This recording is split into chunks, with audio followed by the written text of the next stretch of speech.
مردان میں marble industries نے fuel price adjustment اور دیگر ٹیکسوں کے خلاف صوبہ بھر میں شٹر ڈاؤن ہڑتال اور مظاہروں کا سلسلہ شروع کر دیا ہے۔ ماربل انڈسٹری کے تمام کارخانے غیر معینہ مدت تک کے لیے بند کیے گئے۔ چیئرمین میڈا محمد سجاد کا کہنا تھا کہ ملک بھر میں 4000 سے زائد ماربل انڈسٹریز مکمل بند کر دیے۔ ہمارے مطالبات صرف یہی ہیں کہ بجلی کے جو یوٹیلیٹیز بلز ہیں اس سے یہ taxes P A tax, quarter tax, extra further tax اور ڈبل جی ایس ٹی یہ فوراً ختم کر دیا جائے۔ 10 لاکھ افراد اور 10 لاکھ گرانے یہ جو ہے نا یہ بے روزگار ہو گئے۔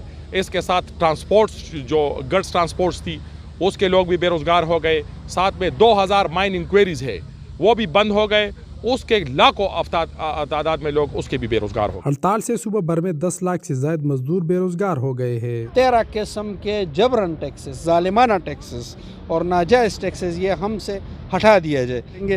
جتنے بھی کے پی ایس آر اے کو جام کریں گے اور اس کے بعد آخری دمادم مس کلندر ہم انشاءاللہ ڈی چوک میں کریں گے۔ مقررین نے کہا کہ صوبے کے ماربل انڈسٹریز سے حکومت کو تقریباً 7 ارب روپے سے زیادہ ریونیو مل رہی ہے۔ مطالبات تسلیم نہ کرنے کی صورت میں اسلام آباد میں احتجاجی دھرنوں کا سلسلہ شروع کریں گے۔ نیاز الدین، جی ٹی وی نیوز، مردان۔